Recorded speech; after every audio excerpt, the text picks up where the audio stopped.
आरो जुदि नोंसिनि जुदि UPPLआ जुदि देरहायोबा सरकार फैयोबा जाम्बा नैबे गोदनाखौ हास'नानै लागोन आङो बे बारनि इलेक्शनाव एबा नैबे फैबाय थानाय इलेक्शनाव जुदि UPPLआ तारमाने प्रमद बर' सारनि जिथु सरकार दैदेननाय एबा सरकार सालायनाय जिथु सरकारा जुदि बे बाराव देरहायोब्ला बिथाङा गावनि गोदनाखौ हास'नानै लानो थाखाय रेडि जानानै दङ दा बे बिथाङा सोर नोंथांमोना निश्चय फारि फारि नुनो थांगासिनो दङ एबा नायलांनो हागोन नोंथांमोना जाहाथे दिनैनि भिडिअखौ इम्पर्टेन्ट सानना लानानै स्किप खालामाजासे जोबजासिम नायलांगोन होननानै आं आसा खालामो खुलुमबाय मानगोनां जोंनि बर' हारिनि गेदेरमा सुबुंफोर नोंथांमोनजों आङो बे समाव फिन खेब नोंथांमोनजों सावरायनो फैदों दिनै आङो मानि थाखाय बा मानि सोमोन्दै नोंथांमोनजों सावरायनो होननानै नुजाफैदों नोंथांमोना निश्चय सिगाङाव आङो भिडिअ स्किप होनानै नुनानै बुजिखाबाय दा बे भिडिअ स्किपनि सिगां आङो नोंथांमोननो माखासे भिडिअ होग्रोनो सानदों बे भिडिअ जाहैबाय जों चिरां जिल्लानि माखासे बनसुनि मेलेमजिबि सोद्रोमाफोर बा सुबुंफोर बनसुजों लोगोसे आनसलिकनि गोनां मेलेमजिबि सुबुंफोर बिथांमोना चिरां जिल्लानि सान्थिपुर एरियायाव माखासे सरकारनिफ्राय PMAY न' मोननायफ्रा माने हाब जानानै दंजोबो दासिमबो माने 2022निफ्राय 2026 फैलायलायबाय दासिमबो फुरा साक्सेसफुल जायाखै बेनि सोमोन्दैनो बिथांमोना गामियाव हाबनानै माने नायबिजिर खालामदों एबा संदानदों थारैनो बबेयाव मा जानानै दङ बिनि थाखाय बिथांमोना इनकुवेरि सिस्टेमै गिदिंगासिनो दङ नङा होमबा दा बिनि बेलायाव बिथांमोना बे न'फोरखौ नुहैनानै एबा मोनहैनानै मा बाथ्रा बुंदों नोंथांमोना बिनि भिडिअखौ जोबजासिम फारि फारि नायना लागोन जाहाथे दिनैनि भिडिअखौ नोंथांमोना इम्पर्टेन्ट साननानै प्लिज अननानै माने जोबजासिम नायगोन आरो जायफोर बिथांमोना दिनैनि भिडिअखौ मोजां मोनगोन बिथांमोनखौ आङो मोनसे रिकुवेस्ट खालामनो गोसो गोरोबबाय नोंथांमोना अननानै मोनफा मोनफा शेयार खालामनो हागोन लोगोसे लाइक होगोन आरो निश्चय कमेन्टखौ हरगोन होननानै आङो आसा खालामदों नोंथांमोननि थाखाय आंनि कमेन्टआ खुलाखा दायो लोगोफोर नोंथांमोना बांद्राय गोबाव देरि खालामाजासे दिनैनि भिडिअफोरखौ फारि फारि नायलांनानै बुजिनानै लादों जों दिनै चिरां डिस्ट्रिक्ट बनसु आरो जोंनि सान्थिपुर आनसलिक जथायै लोगो लानानै जों नैबे सान्थिपुर BCDCनि आन्डाराव थानाय मोनसे मलानदुबि गामियाव जों आरोबाव सरकारनि न'खौ नायबिजिर जों खालामफैबावदों दा बेयाव जों नायबिजिर खालामनानै जों बेनिफिसियारिफोरखौ जों लोगो लाबाय लोगो लानानै जों नायबायबो दा बेयाव 10थासो PMAY न'आ दिनैसिमाव इनकमप्लिट जानानै दङ बियो फाउन्डेसन जादोंमोन 2022आव 2022निफ्राय लानानै दिनै 2026नि मार्चसिमाव दिनैसिमावबो इनकमप्लिट जानानै दङ दा जों मेन उद्देश्य नायबिजिर खालामफैनाया बेनो मानि थाखाय बे न'आ दिनैसिमाव इरेगुलार जानानै दङ दायनिगिरिया सोर आरो मानि थाखाय मेम्बारफ्रा इनिशियेटिभ लानानै न'खौ जों लुगोन होननानै दिनै मानो दासिमाव लुफुंनानै होआखै मेन खारना मा जों बेखौ जों मिथिनो जों लुबैदों दा बेनिफिसियारिनिफ्राय जों रायज्लायनानै जों मिथिबायदि बिथांमोना अलरेडि किस्तिखौ बहननानै बिथांमोननो हरखाबाय सोरनाबा 2 किस्ति लांबाय सोरबा 3 किस्ति लांबाय नाथाय किस्ति लांसे लांनानैबो दिनै न'आ नैबे अबस्थायाव जानानै दङ जों दुखु फोरमायदों BCDCनि मेम्बार्सफोर चेयारमेन नोंथांमोन आरो जाय GRSफोर इनभल्भ जानानै थानाय बिथांमोना जाहाथे नैबे सरकारनि जेनाखि न' मोननाय बेखौ थाबैनो लुफुंनानै होयो आरो जुदि थाबैनो जुदि लुफुंनानै होआबा बेखौ जों आसाम गभर्नमेन्टनिफ्राय लानानै आप टु सेन्ट्रेल गभर्नमेन्टसिम जों बेखौहाय इस्युखौ जों लांनांगौ गोनां जागोन दाथ' नोंथांमोना निश्चय नुबोबाय चिरां जिल्ला बनसु एबा आनसलिकआ इनकुवेरि खालामनायनि गेजेरजों मा खोथा बुंदों एबा मा बाथ्रा बुंदों नोंगौ बेफोर जोबोद दुखुनांथाव बाथ्रा निश्चय जोङो साननो गोनां 2022आवनो जिथु न'आ जिथु स्टार्ट खालामनायमोनब्ला लुनायनि दिनै सरकारनिफ्राय केस्टि 2-3 फैसा मोननायखौबो बिथांमोननो हरबाय मेम्बारफोरनो दा बे बेलायाव बिथांमोना दिनैसिमनि गेजेराव बे बोसोरनैनि गेजेराव बिथांमोना न'खौ कमप्लिट खालामना होनांगौमोन जोबोद दुखुनांथाव बाथ्रा बियो मानो होननानै बुङोब्ला बिथांमोना थाखा फैसाखौ लांबाय जेब्ला खामानिखौ मावना होनांगौ बेयावनो माने जोंहा बेराफारसे नों आं मेम्बारफोरनि थाखायनो माने जा सरकारासो जायफोर सरकार सालायबाय थादों बै बिथांमोनासो दुखु मोनजानाय जायो बेखायनो आसा खालामदों नोंथांमोना जाहाथे नेक्स्ट टाइमनिफ्राय बेफोरबायदि मावाजासे बिथांमोननि मोननांगौ जिथुनाखि खामानिखौ मावना होनांगौ बेफोरबायदि खामानिखौ मावनानै होयो आरो लोगोसे जिखुनु फान्ड फैया माने जिखुनु स्किम फैया माने बिथांमोना मोजां खामानिफोरखौ नों आं पाब्लिक गोरिब गुन्द्राफोरनि थाखाय मोजाङै मावफुंनानै होयो आरो बेफोरखौ जोंहा दायो जिथुनाखि सोलिफुबाय थानाय बा रुलिं गभर्नमेन्टआ दङ जाय हमनानै ला प्रमद बर' सार बिथांमोन बायदिया एसे नोजोर होनानै जाय बबे एरियायाव बा बबे समस्थियाव बेफोरबायदि बेले बेजे खामानि जागासिनो दङ बैफोरखौ एसे नोजोर होनानै डाइरेक्ट थांखिनानै खामानिफोरखौ गोख्रै मावनो होयोबा मोजां जागोन होननानै आं आसा खालामबाय दायो लोगोफोर फैदो जोंहा सिगाङाव बिदि स्किप होनायाव सोर बिथाङा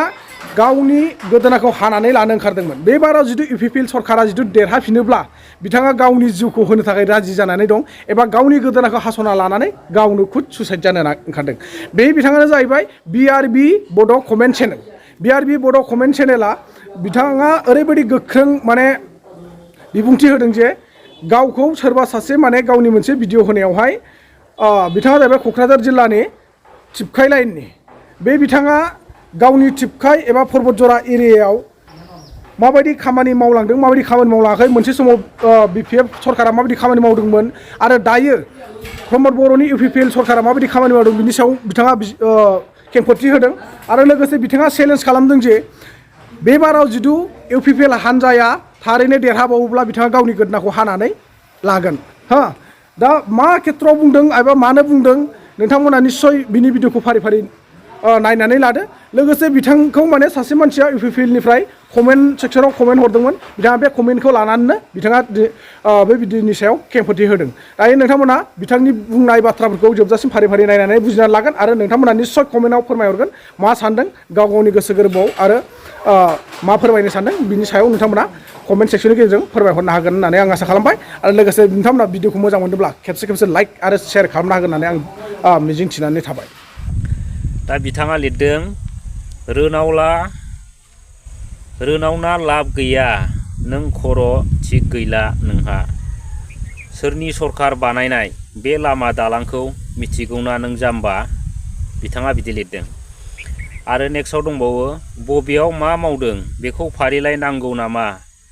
आंनाव लांफै देखायगोन आं पर्बतजरायाव मा गोदान खामानि मावदों आरो थांनाय 17 बोसोराव BPFआ मा खामानि मावदोंनो खोनाबाय दा रायजोफोर दा बिथाङा होनदों 17 बोसोराव मा मावलांखो जुदि आं नोंथांखौ होनोबा नोंथाङा जुदि UPPL सरकारा 3 बोसोराव मा खामानि मावखो नोंथांनि UPPL सरकारा जोंनावथ' जिर' जेबो गैया नोंसोर जानला मोनला फाग्ला थांखि आन्थां रोनावलाबायनानै लाब गैया UPPLनि खि जाग्रा मोनजादोंबा सिरि खिखौ जाबाय था नोंथाङा खामानि जायागारा बेफोरबायदि खोथा बुंनो नाङा मिथिबाय जाम्बा बुरबक बिमा खिबु साला जोलैनि हांगार नोंसोरबायदि जोलैनि हांगार थानायखायनो दिनै बर' रायजो राजाफ्रा बर' फिसाफ्रा गोदाव सोराव जानो नागिरदों मिथिगौ नोङो UPPL सरकारा मा जाम्बा एबा जुदि 17 बोसोराव जेबो खामानि मावाखैबा बे नों बबे लामाजों थाबायो बिमा खिबु नों बबे लामाजों टिपकायाव थाङो बबे लामाजों बग्रिबारियाव थाङो बबे लामाजों काजिगावआव थाङो बबे लामाजों गसाइगावआव थाङो बबे लामाजों नोङो बासबारियाव थाङो बिमा खिबु बे BPF मावनाय नङा नोंसिनि UPPL सरकार मावनाय बे जाम्बा बोरमा मेन्दा साला बुरबक जोलैनि हांगार नोंथाङा बै BTC जायैनि सिगां पर्बतजराखौ गोसोआव दंना गोसोआव दङ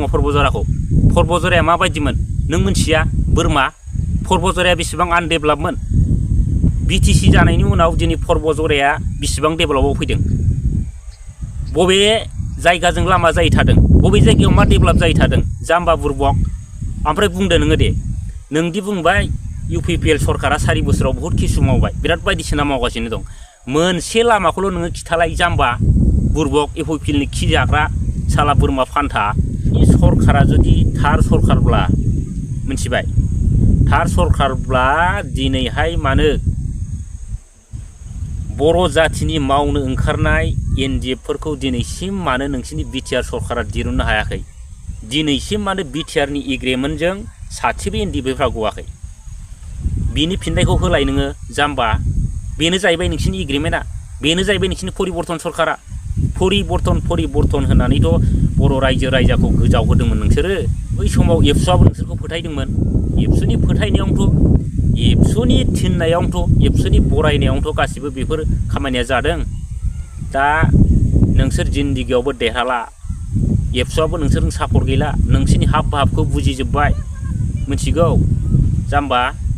एबारहाय फैबावदो नोंसिनि सरकारा UPPL सरकार जिर' बेयाव जेबो गैया एकमात्र परिबर्तना जागोन बिसिना माने गावनि उदै सुफुंनाय परिबर्तन बेयाव जेबो गैया आरो जुदि नोंसिनि UPPLआ जुदि देरहायोबा सरकार फैयोबा जाम्बा नैबे गोदनाखौ हास'नानै लागोन आङो बुरबक सैमा फाग्ला आदुवा नोंथांमोनाथ' UPPL सरकारखौ लानानै बिराद गोरा नङा होमबा?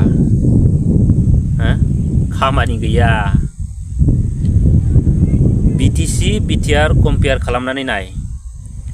बै समाव BTC सरकारनि दिनाव जेब्लानाखि BTCआ एग्रिमेन्ट जादोंमोन अब्ला